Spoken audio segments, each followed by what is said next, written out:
Back in 2020, Negative XP had a song called Scott Pilgrim vs. the World, ruined a whole generation of women, going viral on TikTok, picking up tons of steam. Now, it was a perfect storm to create incelcore, because you had this song going viral, and you also had people being stuck inside on lockdown, so all they had to do was play instruments, play incelcore. It was really just a perfect storm to kind of forge this genre we all know and love.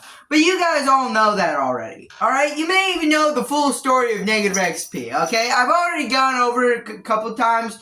For a quick refresher, Negative XP started his music career in 2016, but he went under the name School Shooter, and this got him banned from just about every platform. So, sometime around 2018, 2019, he changed his name to Negative XP and began making music on this profile. Now, eventually in 2020, he would have a song, the before-mentioned Scott Pilgrim one, go viral on TikTok and gain him a bunch of popularity, while also help kickstart the incelcore scene.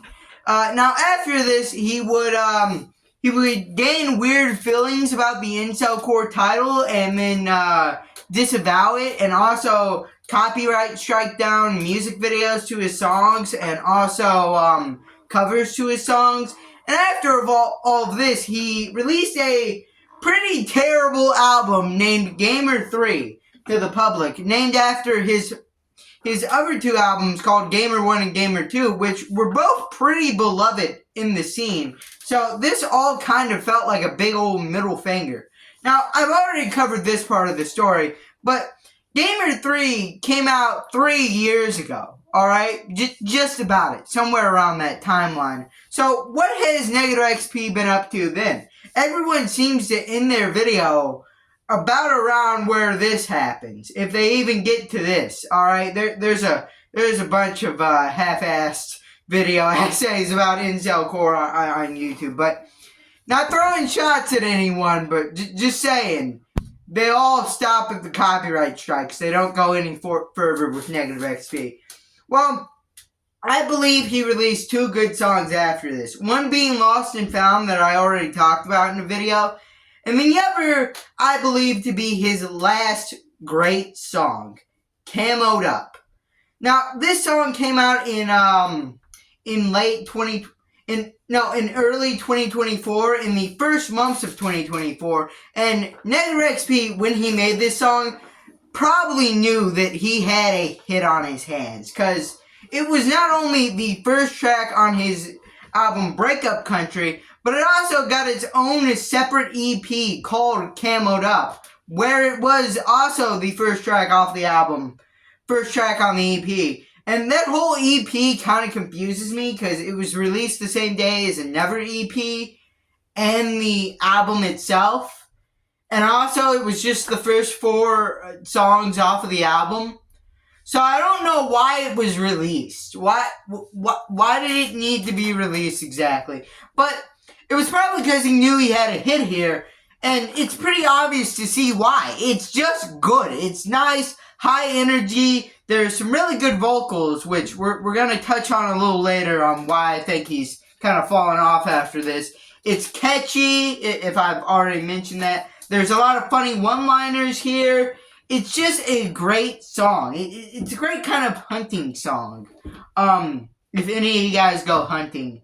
And it kind of, to some extent, overshadowed the rest of the album. You can kind of see this with its general just popularity in terms of streams.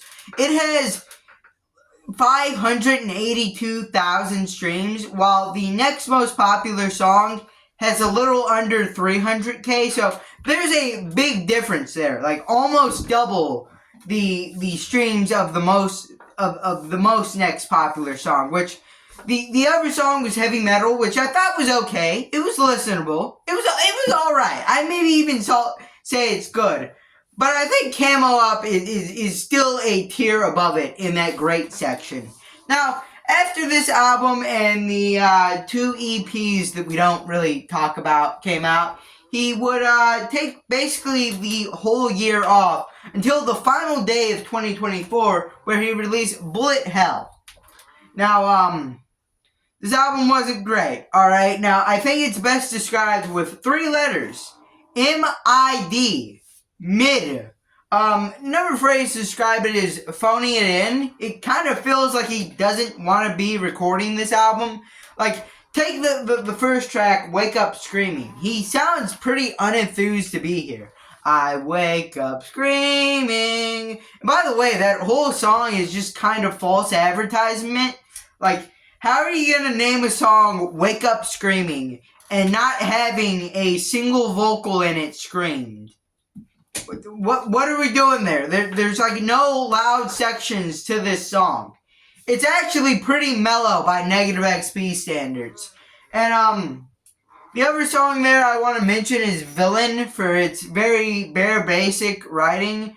They need a villain, someone who's different, someone who's willing to be hated. I don't even remember at this point, alright? It's just these very bare basic lyrics. And it sounds like something a transgender pedophile would say. Like, hey, you've exposed me for grooming 13-year-old girls, but hey, I guess you all need someone to be hated, right? You need to be the villain. I'm different.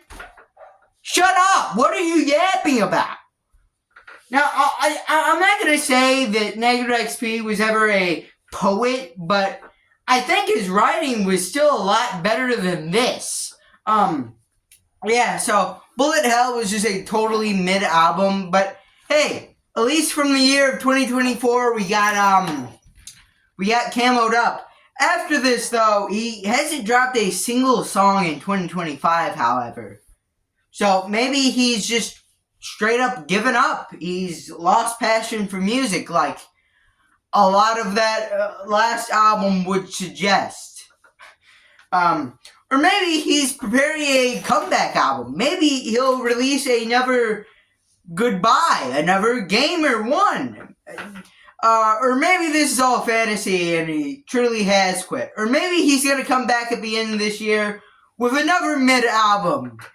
I'll probably react to it on stream. I'll be honest with you. Anyways, yeah, that's about it. Next video, we're going to be talking about Little Watermark's new album that came out. Going to be giving that a review. Pretty excited to do that. But if you like this video, leave a like, subscribe, comment down below, and bye!